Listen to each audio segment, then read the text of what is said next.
Welcome to Back to the Decade, Episode 3, the podcast where we rewind 10 years and reflect on pop culture of the time.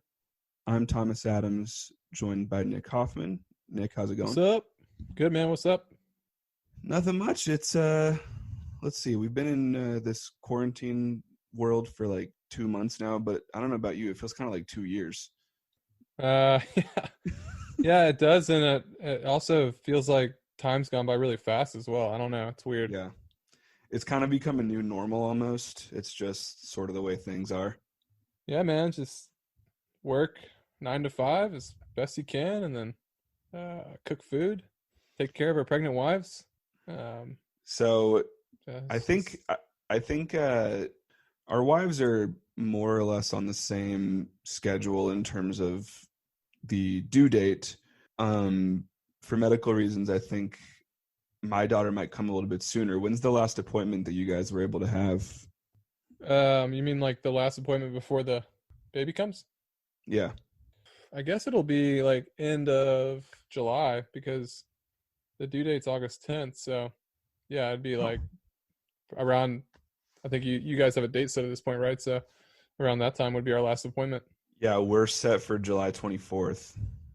When it comes to C-sections, they need you to schedule for the end of the 37th week. I think we're both kind of in the 28th week at this point, 27th or 28th. But it's getting close. We're getting in that third trimester. Yeah, we just this week was the third trimester. So and it's only gonna ramp up from here. It's just gonna get yeah, man. It's gonna get closer and closer. The home stretch. We had a 4D ultrasound last week and got to see her in there with the new HD imaging stuff that I didn't even know existed. Yeah, that's weird, man.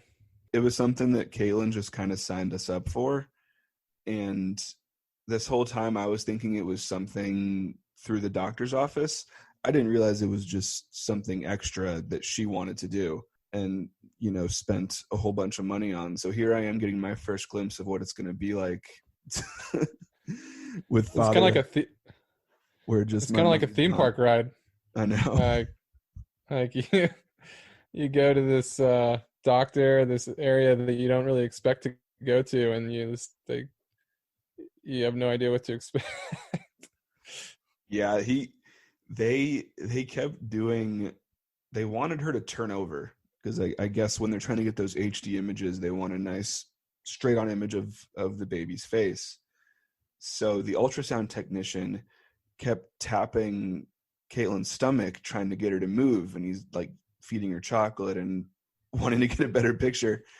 And I'm like, she's not even born yet, and I'm kicking into dad mode where I'm like, leave her alone. She's fine. Yeah. But it was cool. It was cool to get those images and get a glimpse of what she's gonna look like. So wait, was the doctor like feeding Caitlin chocolate by hand, like into her mouth? No. He just gave her a bowl of chocolate and was like, have a couple pieces. It'll give her a sugar rush, and then she'll start moving all over the place. Didn't necessarily work out that way. She was a little camera shy, I think. Yeah, we bought some orange juice this week, which we rarely have in the fridge. Usually just have like milk, water, and beer, or milk seltzer and beer. But apparently orange juice really gets the baby going because it's also like same idea, right? It's just like gets her moving. Yeah, a little sugar rush. So yeah, but yeah, man, she's been kicking and dancing all about. Yeah, ours is a mover too. So it's a surreal thing. I'm sure by the time, if we have a second one, this will all just feel like old news to us. But for the time being, it's all fresh. Yeah, it's fun, man. We got the baby room set up for the most part. Last weekend, the weekend before, I painted 2 walls pink. Got like a really cool flamingo pink, and then Kat had this really cool design in mind. That's like this 3 or 4, stemmed rainbows, and she did like a white satin paint over the pink wall and like rows and rows of it on 2 walls, man, and it really turned out phenomenal. So Yeah, I did. Caitlin shared that with me from Kat's Instagram. That looks really awesome. Yeah, man, it's cool. So it's a delightful room to go into. And I installed this past weekend on Sunday the chandelier, which was an absolute nightmare. Like I hate like light fixtures or fans, and I'm Yeah, not an electrician. And I took the old ceiling fan down that was a piece of shit anyway, and replaced it with the chandelier, which I got the wiring all correct, so that wasn't really an issue. But it was more just like having to deal with like wiring it while it hangs down like right in front of you, and oh my god, dude, I've been pretty good about keeping it cool lately with those types of things, but in this that case, was a pain in I the ass. was, dude, I was like cursing and I was just like grunting and yeah, just pissed for like That's a 4 hours. God, that's a piece of home ownership that I'm not looking forward to. Like we're still in the apartment, and luckily you can have maintenance requests to take care of certain things that you need done, but it also like removes a lot of the freedom, right, to do things the way that you want to do it. Yeah, But yeah, we got her room pretty much set up, and then we had like our, quote unquote baby shower, because in today's climate you can't do like a real baby shower, but we still got all of her gifts, the all of the stuff that she's going to get from relatives, what have you. And now her room is a freaking tornado. There is just so much crap in here.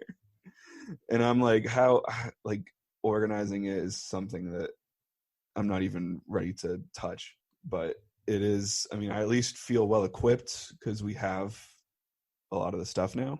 yeah, But it's a lot, man. Just so many clothes. They're cute, and it gets you excited. yeah, for sure, man. It's definitely getting realer and realer by the week. Yeah. From a TV perspective, what have you been watching lately? I know you said you've been watching The Last Dance. Oh yeah, yeah, definitely number one on the list. I've been obsessed with The Last Dance. I've been in front of my television every Sunday night at like 8:58, anticipating. Ready to go. Yeah, I'm anticipating the next two episodes of The Last Dance, which is, for people who don't know, that's the documentary that has recently aired on ESPN about the Jordan Bulls from the 80s and 90s and the dynasty that they became, winning two three-peats, six championships altogether, and it kind of like goes back and forth between the last season in 98 to like throughout Jordan's and Pippen and Rodman's careers and Phil Jackson and other cool little facets and stories and stuff. So it's been really a roller coaster of a documentary, and I really, really enjoyed it. This past Sunday was the last two episodes, and so yeah, whole as a whole, like 10 hours or whatever, like without commercial breaks, between 9 and 10 hour Mm-hmm. documentary, and it was is everything I wanted, man. It was so good. I know, and a lot of the hype early on with the documentary was Jordan saying like, "You're not gonna like me after watching this," or blah blah blah blah. But you didn't, honestly, man. I mean, I guess I knew that era of basketball so well already, and I just love that history and time. Well, he Uh, was a competitor, right? I mean, he yeah, was, from everything I've gone back and read about the time period, he was just a shark, and kind of like Kobe was, where was well respected, but he certainly made some enemies on the court. yeah, for sure, man. And obviously, like him and Kobe parallel each other fairly well because Kobe just basically was like a carbon copy of Jordan. But Mm-hmm. yeah, no, I mean everything that I learned was not surprising, and I did not feel any differently. If not, if I did feel differently at the end of the documentary, it was that I loved Michael Jordan even more. I just think he's the greatest. He's the greatest of all time, man. He's the goat for sure. Yeah. It just from beginning to end, man. It was all 9.5 whatever hours of it were just phenomenal. So yeah, I really enjoyed that, and that was the main thing I've been watching. I mean, Kat and I have watched a few other things here and there, but it's Mm-hmm. honestly nothing's really much worth mentioning. I need to watch it. I'm kind of ashamed of myself for not watching it yet. It's when it was coming out, I'm like, it's only one or two at a time, and I would rather wait for it to all come out so I could binge through it. And now it's all out, so I need to do it because I know that it's content that I'm going to be 100% here for, and especially Yeah. without sports right now, it's necessary. Yeah, I was just Sunday night at 8:58. I was in front of my television. I told Kat knew. She was like, "Yep, go watch The Last Dance." And I had like a drink ready and just Ready to man, go. I watched it live. I mean, I recorded it too at the same time, but it didn't matter, man. I was watching it live the whole time. It was So you can go it back was and watch it later. I will do. Yeah, I'll totally watch it again down the road. Yeah. Yeah, Caitlin and I, we'd already seen the first three seasons, but this past month we went back to the beginning and binged all four seasons of The Good Place because the final season came out in January. Nice. And that's a show that we're both in love with. It's super funny and meaningful. It's got a lot of great messages about existence and about the value of human life and what we leave. And it's heavy stuff, especially in a time like now where there's so much uncertainty in the world. But that's something that we definitely dug ourselves into these past few weeks. Outside of that, do you ever watch Survivor? Uh, I like, that became popular when I was pretty young. I mean, like late teens, early 20s, I guess. But I only ever saw some of the very first season with Richard. Yep. Is all I remember. But no, I was never into reality television. Other than Mhm. like the few episodes of, oh God, what was the MTV show from the 90s? Real The Real World. House, Real World. Yeah. Yeah, I mean, I would watch some of that sometimes, but I always part of me always kind of hated that stuff, so never watched it much. I watch it more now because like I like shows like Cat loves Below Deck, and Mhm. I've sat down and watched that with her, and I'm like, this show's great, especially the Captain Sandy Below Deck. The other ones I don't like as much, but no, yeah, I never got into Survivor. Yeah, it's something that always I remember it vaguely from when I was younger. It came out in 2000, so I'd have been real young when the first couple of seasons started airing, and I came back to it more recently, and they just finished their 40th season. And this season, what they did was, for the first time since the show started, they did all winners. So every contestant this year has won the show previously, and it was like the all-star of all-star seasons. And for anyone that's familiar with the show, and if you've ever been someone that's watched Survivor in the past, you probably already did watch this, but I highly recommend it. It was just a riveting season of television. And I'm someone that was never really into reality television either, but this show really does a great job of finding characters in real human beings that you sympathize with and want to root for, and the gameplay is intriguing, and the blind sides are tragic, and like there's I just never expected to fall in love with it the way that I did.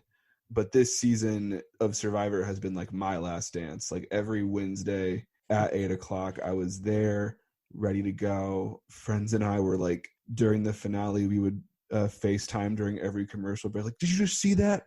Holy shit! Like, and it That's was cool. my sports replacement for the past 2 months. It was like every week just did not know where it was going to go, but I'm grateful for it Nice. because it was a lot of fun. I think the last time they had a season, in prepping for this week's podcast episode where we're gonna talk about May 2010, I was looking back at some events from around that time period. And the last time Survivor did a season like this was 10 years ago for their 20th season. They did a heroes versus villains, and that concluded in May Oh yeah, 2010. I remember So, that. I feel like I remember seeing those promotion. commercials. Yeah. Yeah. Also a great season. Whenever that show can bring their best characters all together, I feel like it's gold for them. Yeah, man, with that, let's hit our decade rewind. Do you want to Let's do go. Let's go. Let's go back to the decade. Okay, we'll fix that in post. Yeah, of course. No, I mean, doesn't really matter. All right, so But, May 2010. Here we are. Last week, I keep saying last week. Last month, we're doing a monthly podcast. Last month, we didn't, because we're still early in our recording sessions, we kind of covered a broad span of time. We talked about like January through April of 2010. This month, we're sticking to May. We were zeroing in on movies or sporting events that happened in May of 2010. I requested for you to watch Iron Man 2 because I want to get into some Marvel discussion. I feel like there's a lot to talk about there. And one of the greatest Marvel movies of all time. This is also going to be maybe our first major disagreement on Mike because Nick is a big fan of Iron Man 2 and I have some problems with it, but we'll get into that a little later. The other movie we're going to talk about is Ridley Scott's Robin Hood. Yeah, I did say Ridley Scott's Robin Hood in case you forgot that movie existed, because I probably did before we talked about doing it for this episode. But Nick has a really great story from the Cannes Film Festival about the premiere of that film, which we'll get into when we talk about that. And the final thing we're going to discuss, we're going to do a little basketball discussion because that's a topic that we both love, as you heard about with Nick discussing The Last Dance. And we're going to discuss the 2010 conference finals in which my Orlando Magic were taking on the Boston Celtics, and we tragically were defeated. And Nick's Kobe Bryant-led LA Lakers steamrolled past Steve Nash and Amari Stoudemire's Phoenix Suns. And we'll wrap up. Steamrolled, but yeah. Steamrolled in the games in which they won. I don't know. I was like, as I was going back and watching it, it was a lot closer than I remember at the time. 10 years ago, I don't remember that series being super close. But yeah, it's a good series, man. I mean, really. But yeah, we'll talk more about it. But it was one of the most entertaining of that whole playoff. It was certainly. I know that Kobe. We'll talk more about it later, but Kobe's had a history with the Suns, and it was a giant roadblock for that Steve Nash-led squad to get through the Lakers, because they were just never able to do it. I feel like, you talk about Paul George's Indiana Pacers through the early 2010s. They kind of faced a similar thing with that Big Three Miami team, where it's like every year they would get there and they would get close, but it was just never good enough. How about we get into our review of Iron Man 2? Our priority is to get the Iron Man weapon turned over to the United States of America.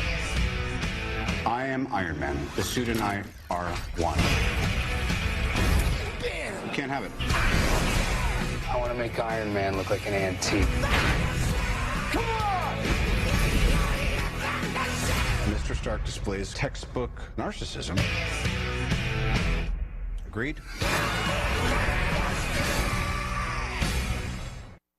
Now, oh yeah, we're doing Iron Man 2 first, huh? I think we should. I think we should get the ball rolling with the big blockbuster of 2010.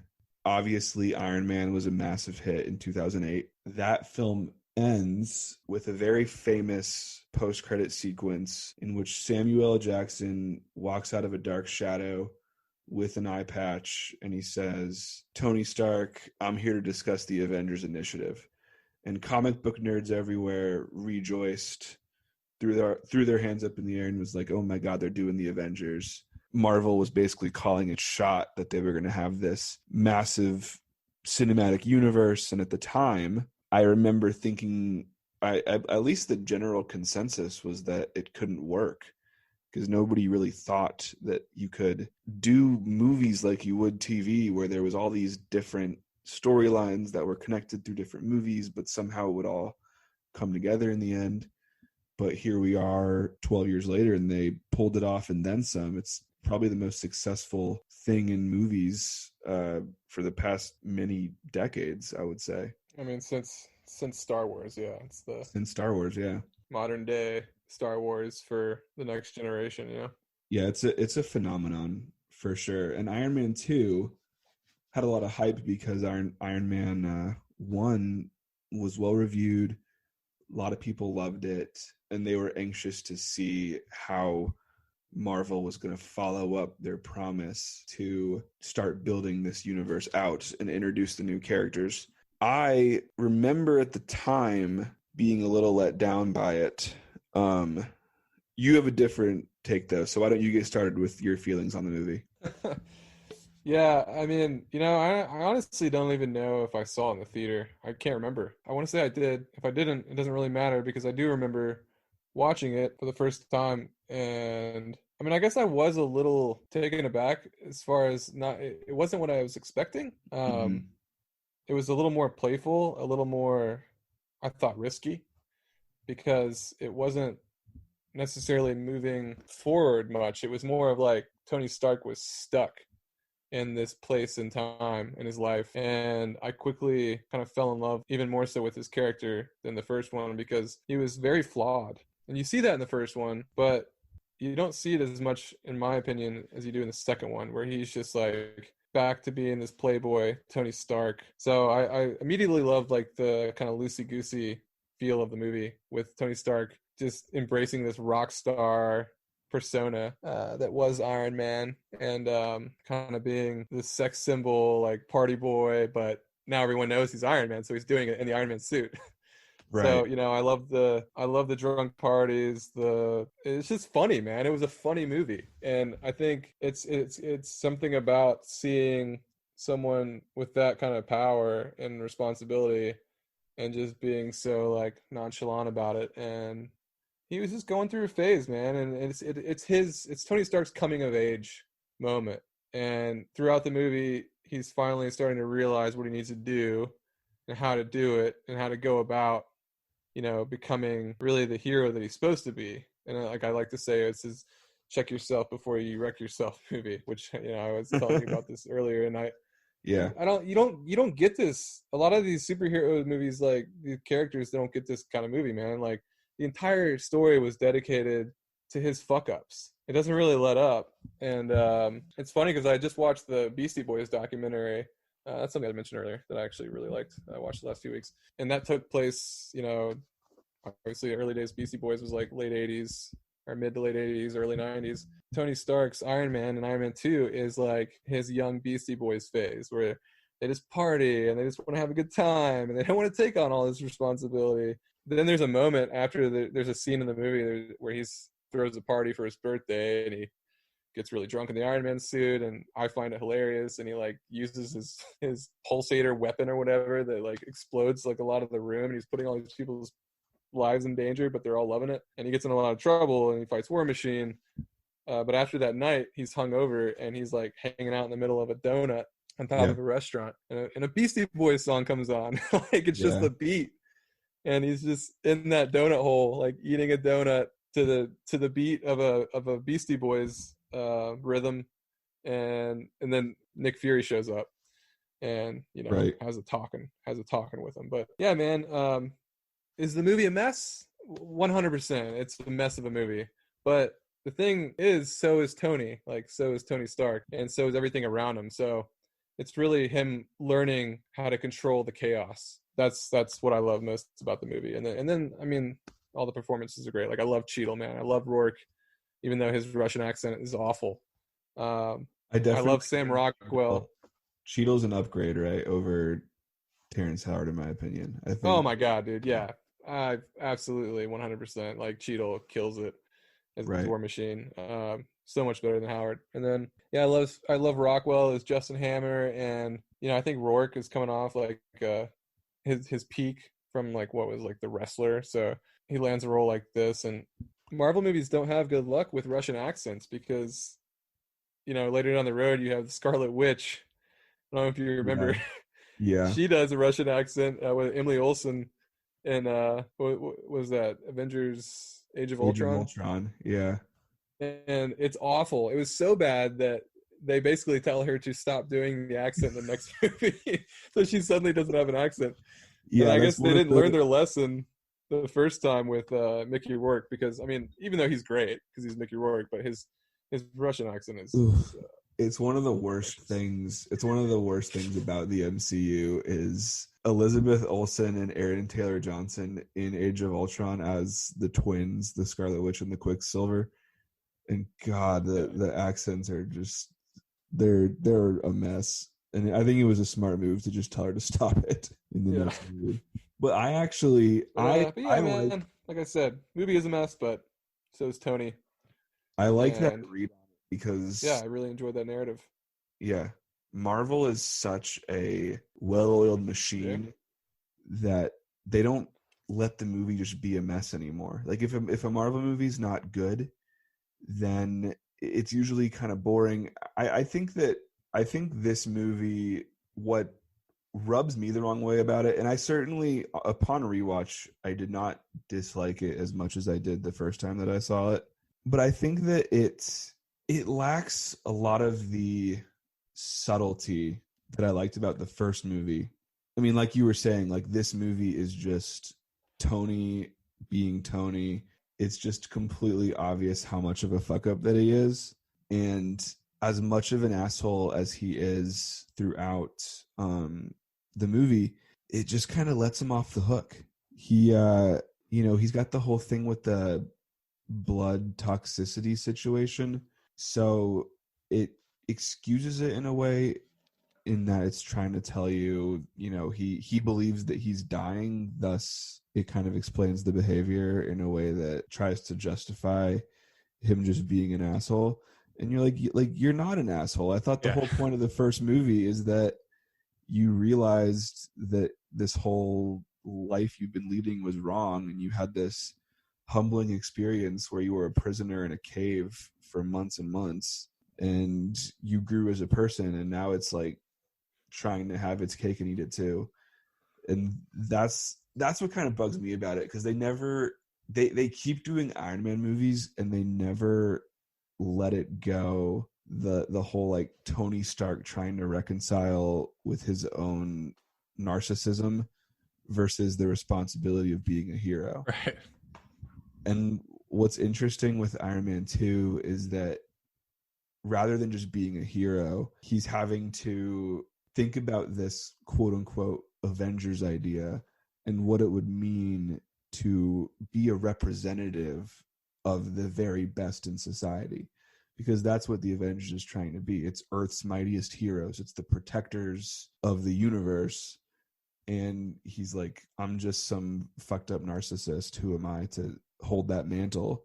Which, I think would be an interesting movie, but it doesn't spend a ton of time with that because it has a lot of other stuff to do. It's got two villains, which I never really love it when a movie has two villains. I prefer just focus on one. Sort of though, right? But I mean, does it? Sam Rockwell is like, he's like a middleman. I don't even know if I would call him a total villain. I mean, he's just an asshole who like wants to be just as much. He's just as much of a narcissist as Tony, as Tony, or he wants to be anyway. I think that's all he's doing. He wants to come up with the next technology to fight wars.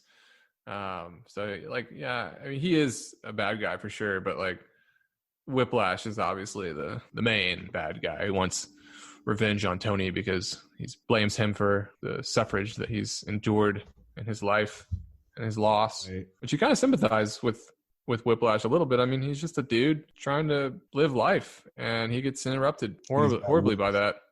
He is kind of a funny character design because he's such a, like, Mickey Rourke is just such a odd looking dude. And then like you throw the especially in that race car sequence where he like first comes out and he's, busting up the car. It's a jarring image in my opinion. Yeah, I like it, dude. I love that race track scene. Again, Tony Stark, why is he getting in a race car? And he's being crazy, man. And I love it when... That is kind of funny that he just kind of randomly decides that he's going to race the car. Yeah. I mean, it's perfect Tony Stark, but that's an iconic or just memorable scene from the movie is that very first, or what was like the second or third, like after the big press conference, which also to that hearing, we get Gary Shandling, aka Larry Sanders, which I love anytime he's on screen. I can't believe he is in that role. Which movie is it where they reveal Gary Shandling's in Hydra? Do you remember that? I don't. I want to say it's The Winter Soldier, but I don't remember perfectly. I do think it is always funny to think about him as in that role. That's the first time we see him, right? Is in Iron Man 2 or? Yes, it's the first time. And it's funny, dude, no joke. I didn't even know that guy's name was Gary Shandling until I started dating Kat, and she talked about how much she loved the Larry Sanders Show, and I was like, yeah, with Larry Sanders in it. And she was like, what? No, that's Gary Shandling. I was very confused because I thought his name was actually Larry Sanders. And he's someone that I'm not familiar with Larry Sanders' show. Maybe it's just escaped my age bracket or something. You know, I've always heard a lot of people talk about him as a comedian. And when he passed away, there was a lot of specials that were released about his impact on that comedic realm. Yeah, man, he was a legend, for sure. Yeah, and he's just another person in this movie for Tony Stark to piss off because he pisses off pretty much everybody. But he has the last line of the movie. Just a little prick. You know that? Exactly. Just a little prick. Yeah, he's pinning a medal on Tony. He says, "It's funny how annoying a little prick can be, isn't it?" That's right. Which is perfect. Like I love the way that movie ends. Tony and War Machine. What is War Machine's real name? I should have had that written down. Rhodey, James Rhodes or whatever. Rhodey, yeah. Yeah. They're just like these heroes all of a sudden for blowing up all these drones across the city, which I can only imagine how many people died once those drones detonated. Like right. The collateral damage. I think with this movie, the things that I like about it, I like Tony reconciling with his alcoholism. I think that's something that this movie, like it's a common theme throughout a lot of the Tony Stark movies, but this one in particular is really him like coming to terms with himself as somebody that has a sickness of sorts. I like that stuff. I like the sins of the father themes that are present in a lot of quote unquote franchise movies, I feel like, because the hero is often trying to overcome, poor parenting or something to that regard. But then we find out in later movies, his dad also died when Tony was rather young. So then you have unfinished business there. So I like that stuff. I love the end fight sequence, Iron Man and War Machine and the drones when they're in that garden. And it's awesome. The fight choreography is really great. And it ends in that like super sweet laser 360 move that Tony does. Yeah. Rhodey's like, could have started with that. Yeah, I mean, there's some good lines in there. I don't know. It's great choreography. Actually, are you familiar with the show Samurai Jack? I am. Yeah, I never watched it, but I'm familiar with it. It was on Adult Swim, right? Yeah, the animator for that show, his name is Gendy Tartakovsky. He's like a really well-respected action choreographer, and he did a lot of great fight scenes throughout Samurai Jack. And I was reading, actually did the choreography for that sequence at the end of Iron Man 2, and that made a lot of sense. Wow.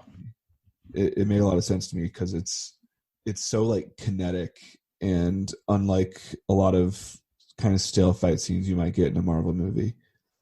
Actually rewatched it today, and it was it's awesome, man. That whole sequence of War Machine's computer getting hacked and him going after Iron Man at first and then infiltrate the facility that Whiplash is in and then getting him back online so he could help Stark out help Iron Man out. It was really cool.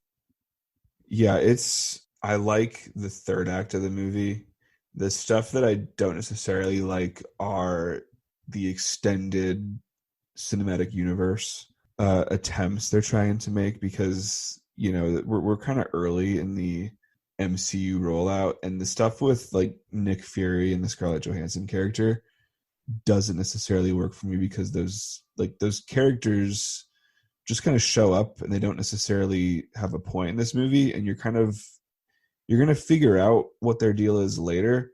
But for this movie as a standalone, I remember watching it and being like, I don't really want to see, I didn't feel compelled to see more of them. Like, I was interested in Tony and War Machine and Pepper, but those characters who were supposed to be like these big figures in an expanded universe, I was not as interested in.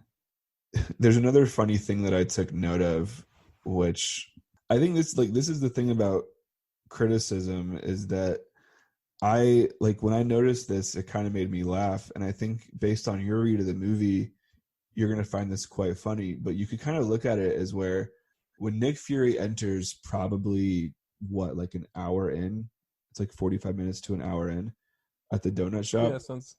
Yep. His whole speech to Tony is basically telling him, like, what the fuck have you been doing for the first half of this movie? Like, what is this movie so far? We need to do some cooler shit, man. Like, you're just being a jackass having random dance parties with supermodels. Like, what is this shit? Yeah. Yeah, I love it. That's so great. That's the whole conversation, is Nick Fury coming in to be like, what is the first half of this movie? We need to do some Avengers shit. Let's go. I found that kind of it's so much fun to watch, though. But yeah, I think in terms of the thing about Marvel, every movie kind of has this part to play in the greater cinematic universe.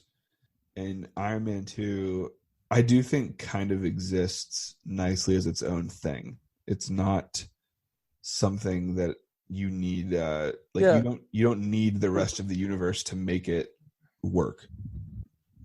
But it starts to go in that direction of like, okay, we gotta get this Avengers thing rolling, which is obviously what Nick Fury's role is here, and I think Iron Man 2 really set that up, man. Like, it started to set it up. It was like the first movie the Iron Man franchise was really put in place to start everything. Iron Man is kind of where the universe starts and also where it ends to an extent with Avengers Endgame. Exactly. But it's certainly like when you were telling me how into this movie you were, I was curious how it was, but like you've sold me on why it works for you. I definitely get why it's fun. I don't know if I just like judge Marvel movies specifically in a weird way, but it doesn't work for me as well as the other Iron Man movies. I think, did you say you don't like Iron Man 3? It's not that I didn't like it. I liked it fine, but I don't know. I guess I didn't see it as entertaining as the second one, maybe, or the first one. I found it to be a little, like, from what I remember seeing anyway, like, it dragged a little more. It did become this sort of little detective story with him and the kid, which was cute and all, but the whole ending of Iron Man 3, like with Pepper Potts, like, and her, I don't know what the hell, she like took on some sort of weird power.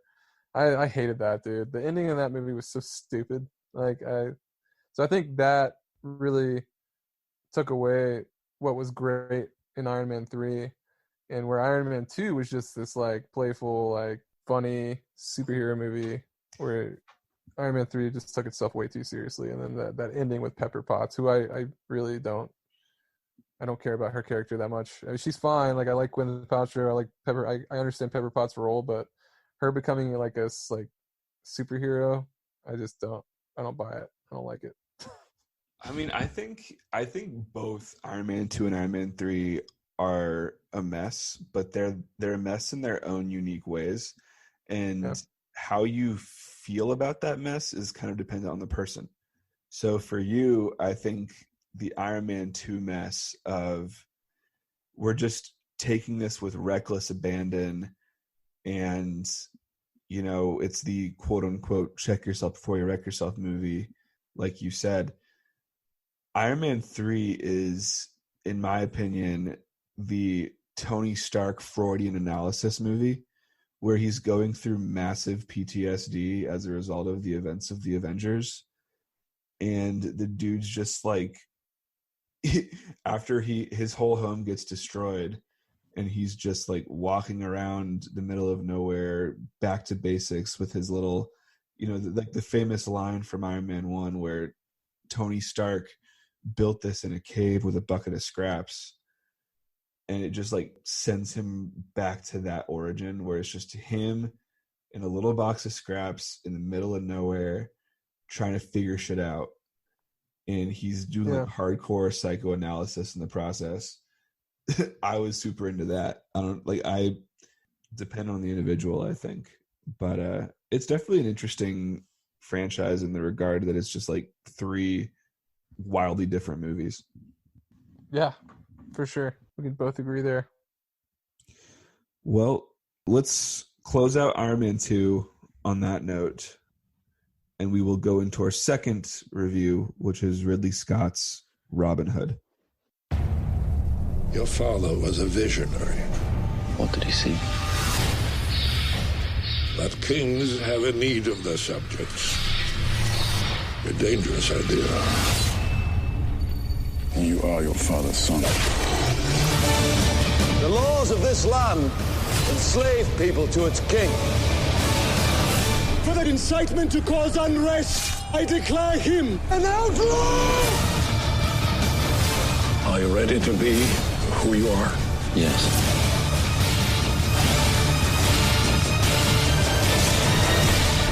What we ask for is liberty. By law! Yeah, I was excited about this, and not excited at the same time because I never wanted to see this movie. So I never cared to see it. Story with this movie, so why don't you go into that before we talk about it in depth?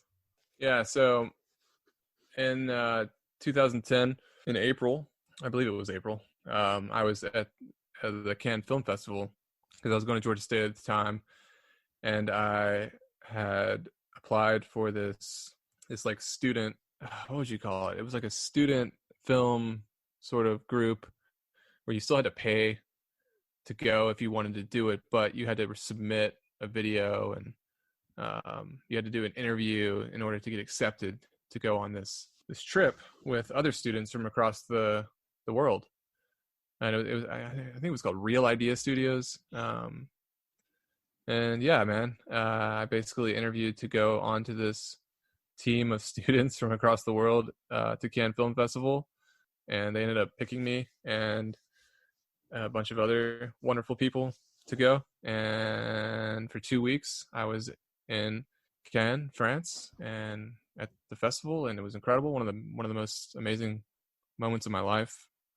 I still remember it I still remember it like very vividly, very clearly to this day. It was so much fun. I immediately got along with pretty much everyone that was a part of the experience. And yeah, one of the guys, so we were all like put into groups, and we became really good friends, and we still talk to this day. Him and I were in the same group so basically the whole point of the festival, like while we were there, was we were supposed to make our own short film. It was supposed to revolve around the festival and have some sort of theme to do with Cannes. And then we would we would shoot it, we would edit it, and do all this within like a week's time, basically. And then we'd get to screen it in our own theater, and we would get like an award or whatever. So I had an interesting landing into to get when I got to Cannes. Like all my luggage had been lost, my suitcase with all my clothes in it. But I was told to make sure I carried my tux on board, because if you get there and your clothes are lost or whatever, at least you have your tux so you can go out and like try to get in the red carpets and stuff. So no shit, like that happened to me. My suitcase got lost for like 2 days. So when I landed in France and got to Cannes, all I had were the clothes on my back and my tux that I carried on. Jeez. And my buddy Zubair and I, like we put our tuxes on. Like, we had just met. I can't remember, it was like the first or second night we did this. And we were like, let's go to try and get into the Robin Hood premiere, which that year Robin Hood was like the big movie of Cannes Film Festival. It was Russell Crowe's Robin Hood, or Ridley Scott's Robin Hood starring Russell Crowe. We were all pumped for it, you know. I mean, obviously Russell Crowe was hot off of you know, everyone knew him from Gladiator, and I think everyone was kind of like wanting more of that. Ready for him to do after. a comeback of sorts into that. Yeah, and Ridley Scott genre. was attached, so obviously it was a big movie before it was released, and it had a lot of hype. So him and I are like, yeah, man, let's like screw it. Let's put our tux on. Let's go out to the red carpet and try to get in the premiere.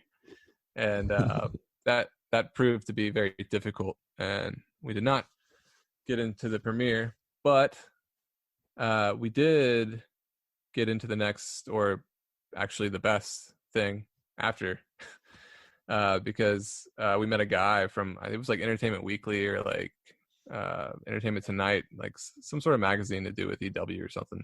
He happened to know where all the parties were. So, and yeah, he was trying to get into the premiere as well. So we kind of just ride this guy's coattails, and we get to the Majestic. It's like the Le Majestic Hotel in Cannes, which is like the big centerpiece hotel and the festival where a lot of the stars stay. And yeah, man, sure enough, dude, we just walked along the entire hotel building until we found this open door, just open in an alleyway. Walked in, it was like an abandoned kitchen at the bottom, you know, and I guess that's just actually where they told all the guests from the outside to enter into, and then you get let in by the doorman. So, I mean, dude, we just walk on by the doorman because we're in tuxedos, we look like we belong, and that's exactly what we did, man. We just kept walking, and he didn't question us. And then, no shit, man, we walk into these double doors, dude, and like immediately you look across the room, and like there's Russell Crowe and Kate Blanchett, and then I guess a line of like stars walk in all together, which I might be exaggerating this now because I just remember it being so unbelievable. But like Russell Crowe, I already mentioned him. I'd seen him, but Benicio del Toro like walked by and like no shit, like winked at me, gave me a little head nod, a little wink. It was like Cuba Gooding Jr. is over in the corner, like he's like yelling a story or of some sorts. That's incredible. Yeah, it was unreal. And then you see people that were in the movie, like I mentioned Crowe and Kate Blanchett, but at that year at Cannes, it was Tim Burton and Kate Beckinsale were the judges and like the hosts, and they were there like front and center, sitting next to each other. And I walked by Tim Burton, like not knowing what to say to him because he's Tim Burton, but I just like acknowledged him, and he looks cool as shit. But Kate Beckinsale, who to this day is still like the nicest, most wonderful actress I've ever met, or actor I've ever met, and she was just so lovely. She like stood there and talked to me for like what felt like an eternity to me, but was probably only like a couple minutes. And I told her how much I loved the movie Serendipity, because I was a big Cusack fan, if you don't know that from Hot Tub Time Machine last episode. But yeah, I asked her how it was working with Cusack, and she was just like looking at me like I was crazy. Like, yeah, it was fine. I don't know. But also very sweet. And yeah, it was incredible, man. The whole night really was a blur. I mean, I also saw like Harvey Weinstein was there, which he was just as much of a piece of shit as you'd imagine. He was unapproachable, couldn't talk to him. Yeah, he was just disgusting, and you could just see what was coming there. So that party, the whole night, was free drinks, free food. My buddies and I, you know, we drank merrily and had it was one of the greatest nights of my life.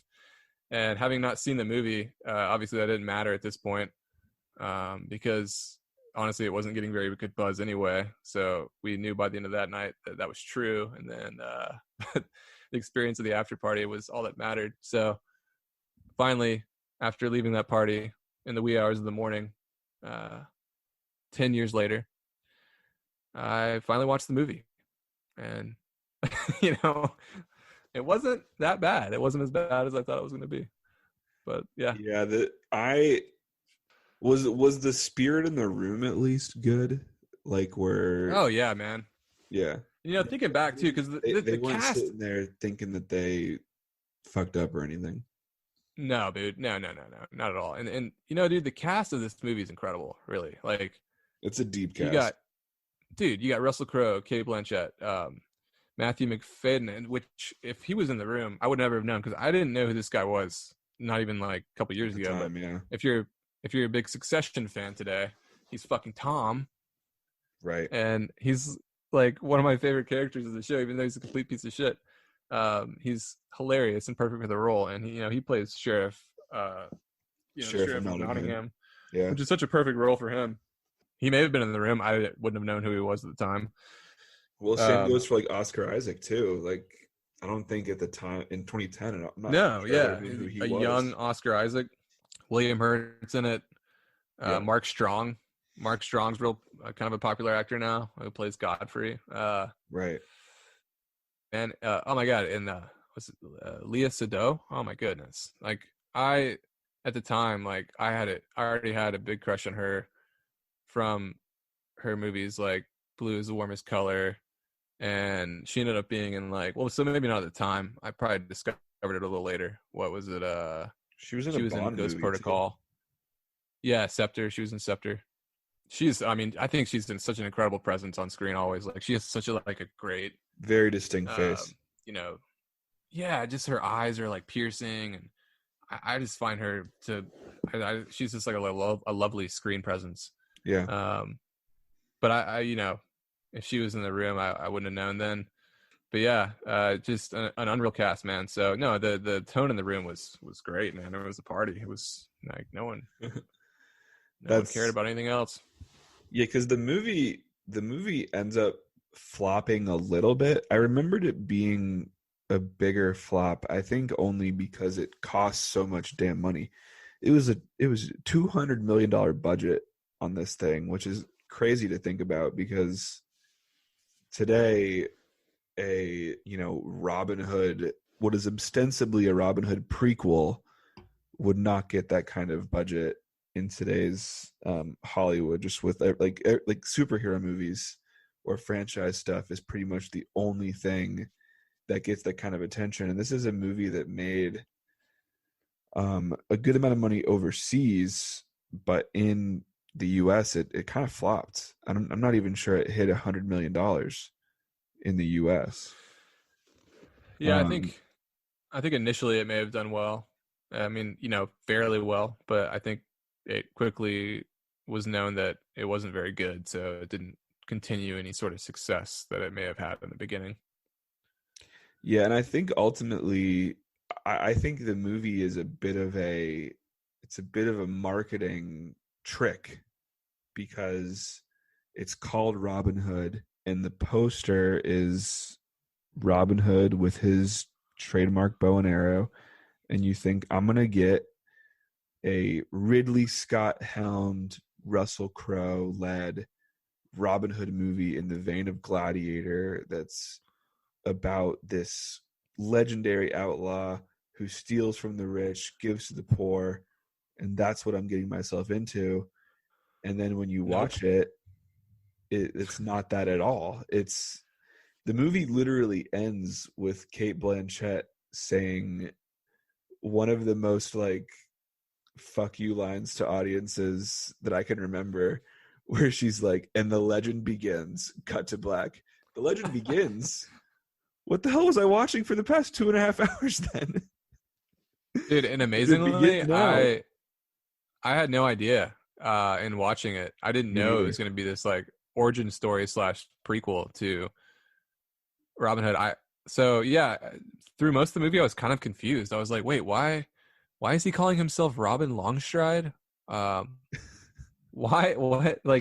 Who is Walter of Locksley or Robert? Oh yeah, when he said Robert of Locksley, the knight that dies in the beginning, then he has to take his sword to his father. I'm like, did he say Robin? Did Robin Hood steal his name? I'm so confused. And then the Sheriff of Nottingham, who's the most iconic villain in the Legend of Robin Hood, is a He's totally minor downplayed character in the Oh movie. yeah, until the end. Right. It's not until like the last scene where it's like, oh, okay, here's what Robin Hood is about. Like, I don't know. I'm not even someone who is super familiar with the tale anyway. Like, I know the basics. I know the Disney movie, which take that for what it is. Well, we all know what the greatest Robin Hood movie is, and that's Robin Hood Men in Tights. Like, that's easily. Yeah, that one's deciding. pretty great. That one's pretty great. It's either that or the Costner one, but that's it. I don't know. I actually, it's funny. I have the first original Robin Hood movie that's from like the 30s or whatever on DVD that I bought years and years ago because I was told that it was this great movie, and I've still never watched it.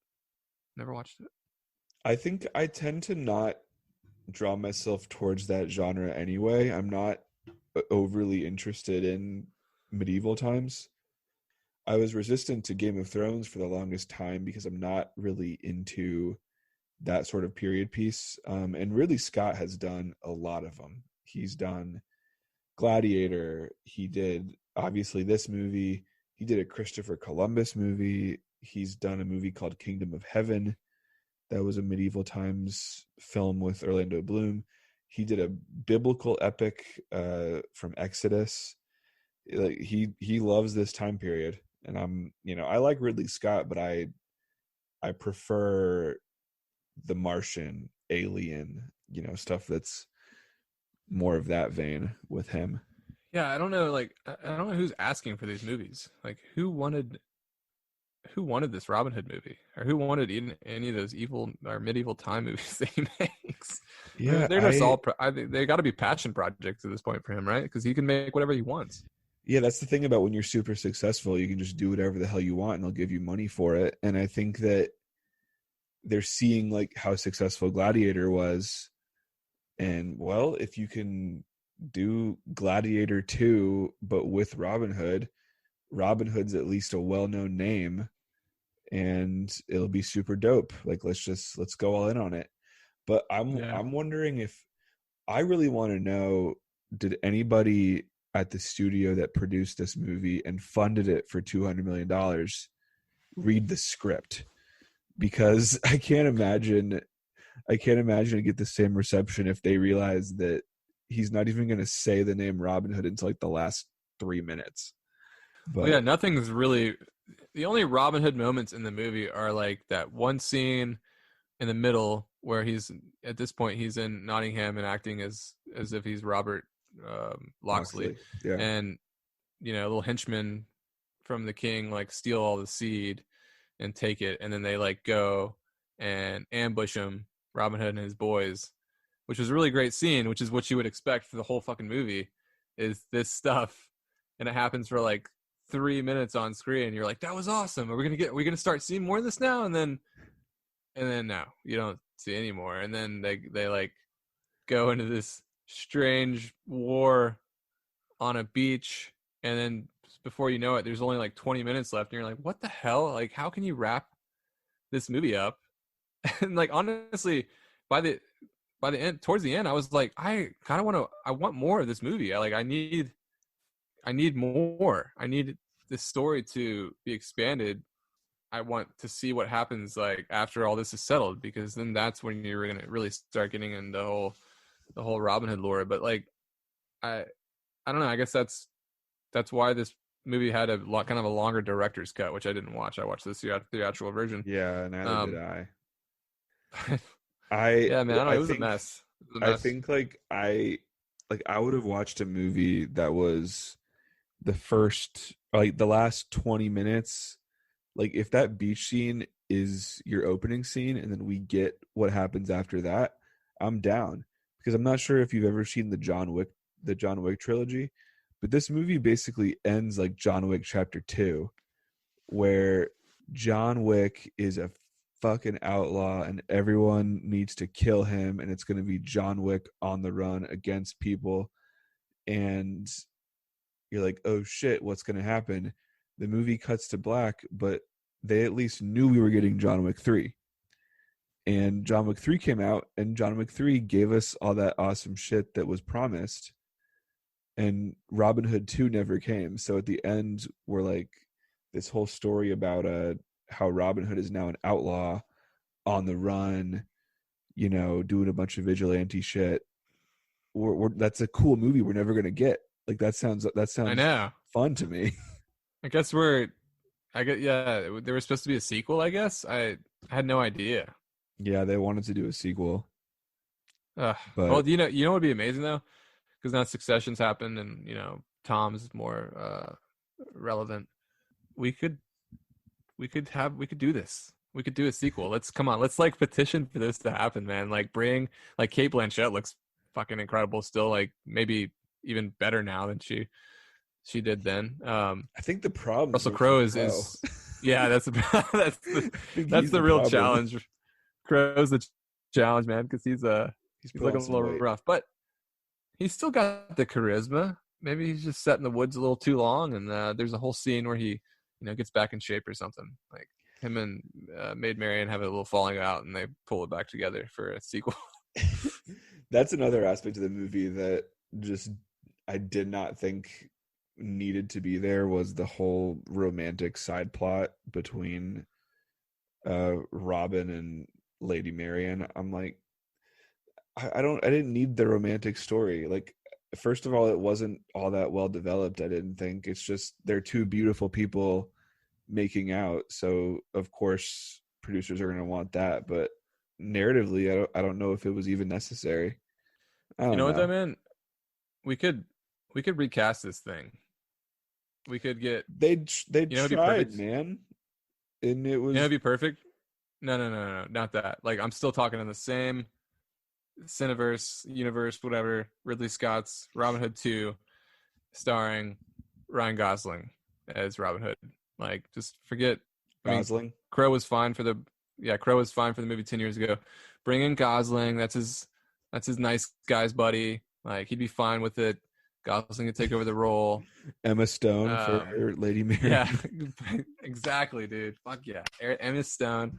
Oh, dude, that would be good. And it'd be the outlaw, and you know that we were all wanting. We could see that movie. I would watch a movie about Robin Hood the Outlaw. I saw a funny tweet about 2010 Robin Hood, which was like, it's like if you had a movie called Batman, in which the entire thing is about Bruce Wayne, and in the very last scene he puts on the mask and he's like, that's right, I'm gonna be Batman now, and the movie just ends. Yeah. It's like, what the fuck? Oh god.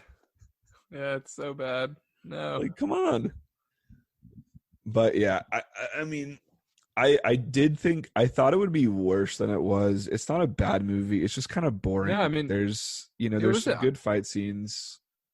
Well, I enjoyed most of it actually, and like as far as it being just like a noble, like a story about a nobleman who like wanted to take this sword back to this dying man's father and like help their family out and their people. The acting was phenomenal, really. I mean, these incredible actors were in this movie that really, I mean, they didn't really phone it in or anything. They were all doing a pretty good job, and they carry it. They carry the movie for as bad as the script is. Like, their acting is great. And then you had, you know, Danny Houston or Huston or whatever, however you pronounce his last name. He was playing Richard the Lionheart in the beginning, which I loved. I could have seen more of him. I thought they all carried the movie. The movie was so well casted that they carried it, and it was enjoyable because of it. It's that tough. It wasn't awful. It's that tough balance where, you know, the material's not very good, but the people that are involved, they're such pros that it elevates the bad material. But then, unfortunately, what you're left with is just something that's kind of meh at the end of the day, because you're like having this balance of like good work coming in with bad material. And I think for like the sake of Ridley Scott, he clearly is someone that's a very visual filmmaker. He's, you know, he did Blade Runner.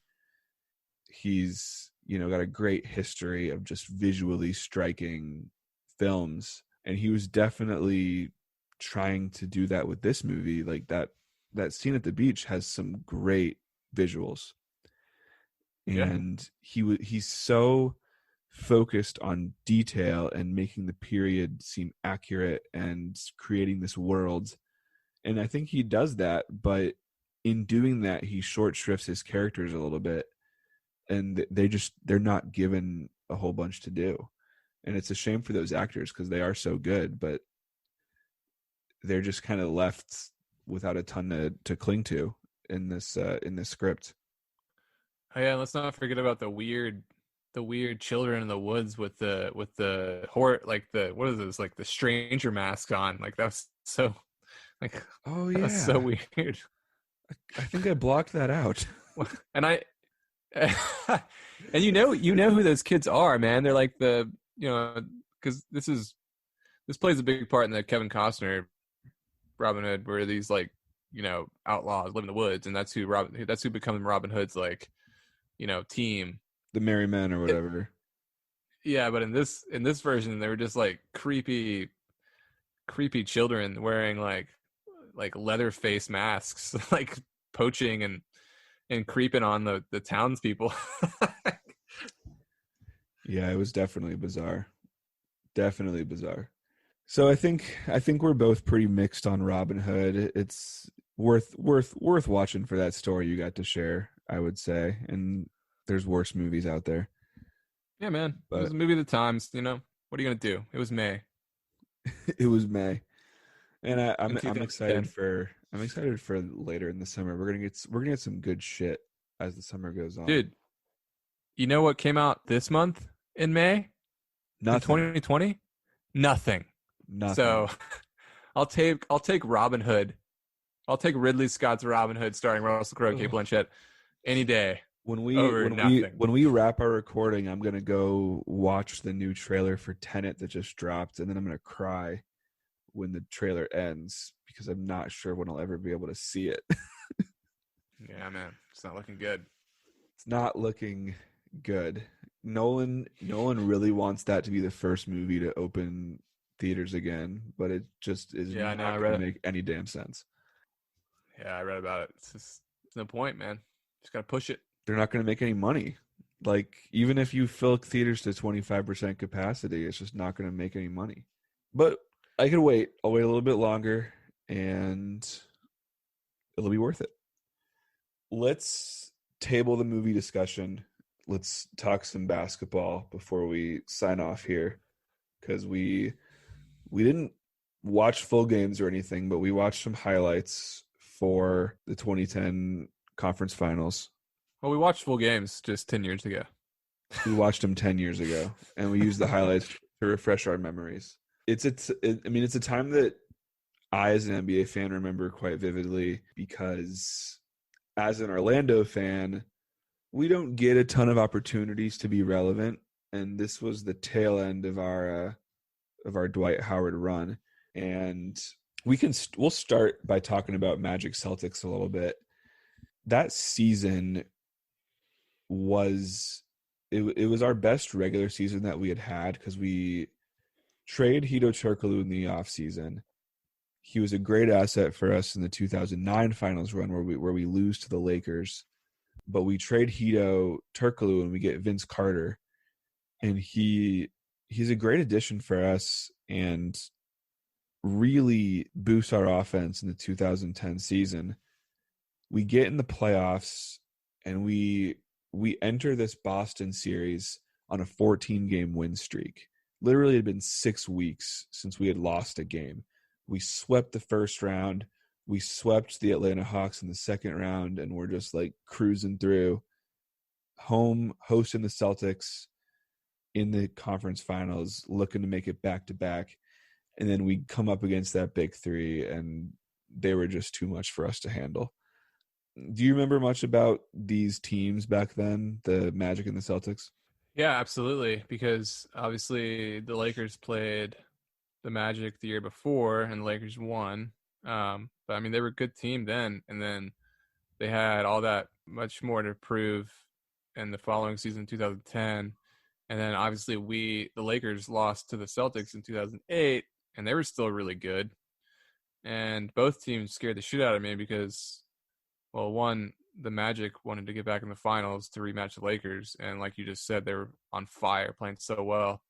And two, the Celtics, who had already beaten the Lakers in 2008. So either team going into the finals, if the Lakers were to make the finals, I was pretty scared of both those teams because I thought they were both really good. And the last thing I wanted was for Kobe and the Lakers to lose another final. So, yeah, man, I don't know how much of that series I watched because it didn't end up being a very good series, the Celtics Magic, until like the middle of it. But right. Yeah, I mean, once the Celtics went up 3-0, I didn't really pay much attention to it, I don't think. But rewatching the highlights today, I do remember that overtime game. I remember Vince Carter being disappointing in the playoffs. He really was in that Celtics series. They found a way to shut him down. And a lot of it has to do with, they had Paul Pierce, they had Ray Allen. They locked him down. And I remember being disappointed, and even I know that we lost that series in 6, but I'm always kind of surprised by it because, like you said, we went down 3-0, and I think by the time we end up losing that series, I was just so beaten down by the first 3 games that I didn't have much fight left in me as a fan. But going back and watching the highlights, I remember game 1 where we got throttled. We got throttled in the first quarter. And the way you guys came out, man, it just we started so slow. It was bad. Most every game of that series, and we slowly inched our way back. But it was just too little, too late in game 1. We got within 3 points at one point, but it was just out of reach. Yeah, that was the gut-wrenching thing about those first 2 games is you could have, in the end, you had a chance. Could have won. Especially in game 2. And game 2 is one that freaking haunts me. And I remember that game so vividly where Vince Carter's free throws. Vince Carter has to make those freaking free throws. And he missed both free throws. And then we have the incident where the Celtics, I can't remember if they have a shot to end the game, and they miss. Redick gets the rebound, and all he's got to do is call timeout, and he doesn't. Yeah. He advances the ball and gives us a really shitty inbound position on the final play, and it was just it was dead in the water. And it's just stupid shit like that as a fan where you're just so demoralized. But I think then we go down 2-0 in Orlando. We lose both games in Orlando, get absolutely annihilated in game 3. Yeah, and it felt like it was over at that point. But game 4, Jameer Nelson has a huge overtime, and Paul Pierce fumbles away his chance to close out the series, and we end up sneaking out a win there in OT. Dwight Howard has a huge game. Game 5, we're back. We're pumped. Back in Orlando, get a big win. The blowout. We blow them out. I've got life again. I'm all excited. And it's game 6. Rajon Rondo gets injured, and it's a close game. And Rondo's having this amazing series, and I'm like, all right, Rondo's out. We got a shot. We can do this. And then freaking Nate Robinson goes off against us in the second half in reserve for Rondo. That was all she wrote. That was that. Yeah. And that Celtics team, because they had Garnett, Pearson, Allen, but Rondo was playing so well back then that I often considered him with them as part of their superstar lineup. Yeah. But tough to lose that series because it was really the last opportunity Orlando had to be relevant before Dwight forced his way out of town. Yeah, man. Should we segue into the Lakers Suns? Yeah, let's do that. So yeah, Lakers Suns also goes 6 games. What's your memory of that series? And yeah, it goes 6 in much different fashion, really, because this is a series the whole way. I remember this series so well because I feel like I had finally gotten. I mean, we had seen Kobe time and time again have incredible games, play really well in certain series, but I think this one series in particular, with everything that was at stake, I think we got to see the closest. I think the closest you'll ever see a player come to like Jordan status. The way he was playing was just unreal, man. He comes out in game one. You know, the Lakers had home court advantage, so they had the first 2 games at home, and he really just dominates, man. Like nobody can guard him. You know, he has like a normal first quarter, starts to get a little hotter in the second quarter. And I think it was the third quarter where he just comes out and just like he scored so many points. Like I think it was like 20, like maybe 20 something or high teens. But it was a statement game. Lakers go up 1-0, and then game 2, you really have a lot of the same. Kobe was doing all his tricks. I think he distributed the ball a little more in that game, so he didn't score as much. He had something like 13 assists. It was a little closer in the end, but Lakers still prevailed. They go up 2-0. And all's looking right, man. Like, Kobe's dominating. Team's playing well together. And then some memories come back from when they lost to the Suns, like a few years back, where Kobe hits that incredible jumper at the buzzer in overtime and his white jersey. And, you know, the whole, like, you know, he pulls the jersey aside and shows his chest, and like they go up 3-1, and like you know the Lakers are going to advance. They lost that series, and it was like one of the most hurtful moments of my fandom, being like a fan of Kobe and the Lakers. And this is after Shaq had left, and so now they're playing the Suns again, and yeah, Kobe had these 2 incredible games, and the whole team played well. And then, sure enough, they go into Phoenix. You know, Kobe gets he nearly gets a triple-double, plays really well. Team doesn't play so great. They lose the game. Now it's 2-1. Same story in game 4. In game 3 and 4, you had like Amari Stoudemire just took over in those 2 games. Yeah. Like I think he had 42 points in game 3, which is wild. Yeah. But like as much as I love, you know, Gasol, and well, I don't know if I love Bynum. He was good at the time, but you know, those guys, they were kind of soft, you know. And Kobe always tried to get him to play more aggressively, but sometimes it was easy for someone like a guy like Stoudemire, for sure, to take advantage of the middle there, and just like, yeah, he was great in that series. But that was an incredible Suns team. Like, that was an amazing team, man. You had obviously Steve Nash, you had Stoudemire, you had Grant Hill, Jason Richardson, Raja Bell, Jason Richardson. Yeah, Jason Richardson.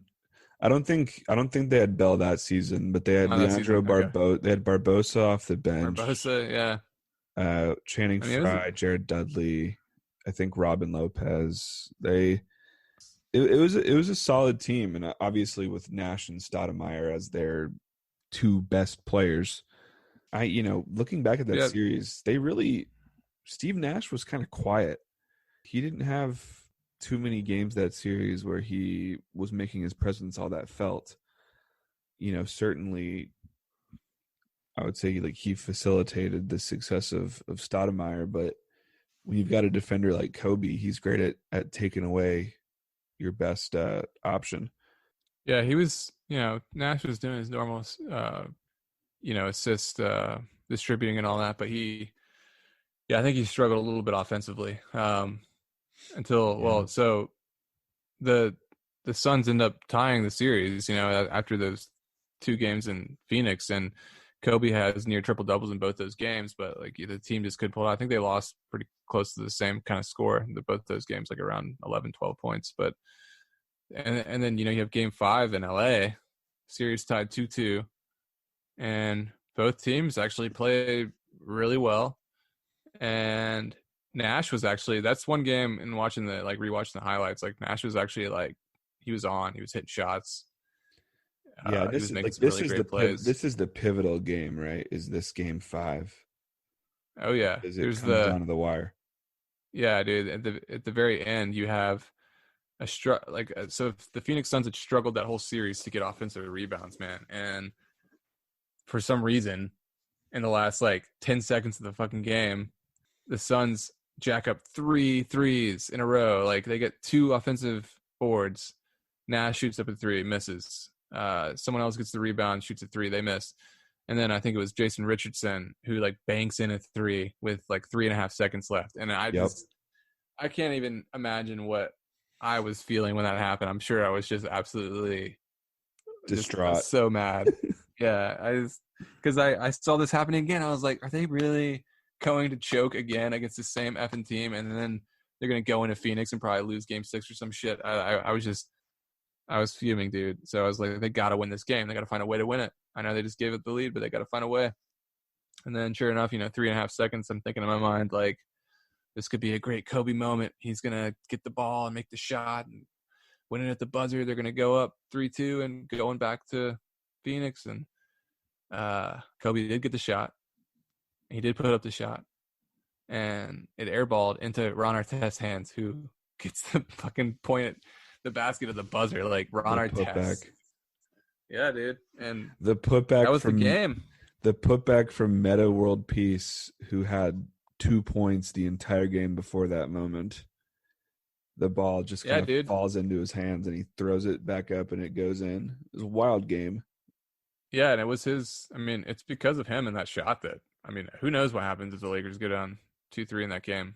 I'm glad I didn't have to see it, but if anyone's familiar with what happened after that in Game 6, I mean, Kobe had one of the greatest games of his career, and just like dominated on the road in Phoenix, the raucous crowd, and just took over in that fourth quarter, man. And it was a sight to behold, man. He made some incredible shots down the stretch that ended up putting him up for good with it was a close game too. I mean, it ended up being close in the end, but Kobe had some unreal shots. That game was wild. I remember that game too. It was just one of the crazier performances he's had, where he's just like, that second half especially, he just took the game into his hands, and he's like, I'm not going to Game 7.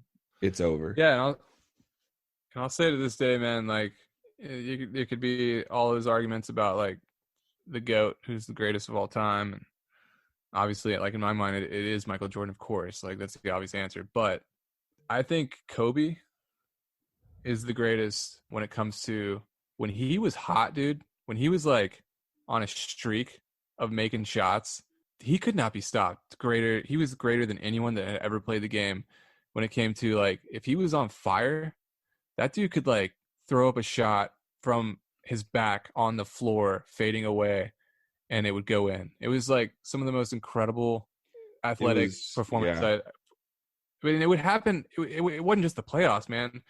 That shit, because I watched all his games growing up, dude, like all the regular season games, and I would see this happen every once in a while. And like, dude, when he's on, there's nobody better ever in the history of the game. Like, he's just one of the greatest streak shooters of all time. And so like when he gets hot like he did at the end of Game 6, man, where he could like have 2 defenders in his face and he's like just fading away, like, and he had this incredible will to get it done. And you see it with LeBron sometimes too, where they just will themselves to score, and it's like, how the hell do they do that?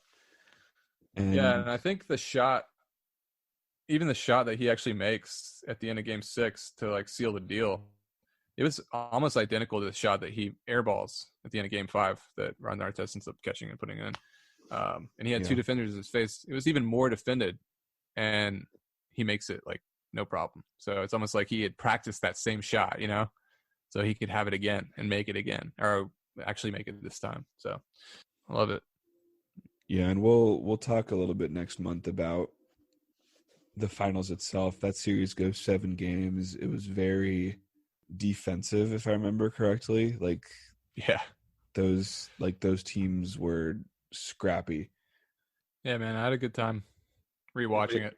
It makes me wish. It makes me wish we had the current NBA season, because they would be in their conference finals right now, and we would probably be getting some similarly good shit. But it's not to be. Oh yeah. Yeah, maybe next month have some basketball back. That'd be nice. I'm not getting my hopes up, but it'd be nice for sure. Okay, well, I think that's gonna do it for us this month. We'll be back next month, June 2010, talking about the NBA Finals. Like I said, couple other movies I think we have in mind. We might do Toy Story 3, maybe something like that, because I do want us to maybe hit all of the Oscar movies from that year. And believe it or not, Toy Story 3 was in Best Picture nominated film. Yeah, man. Yeah, we'll think on that and be back with more good stuff next month.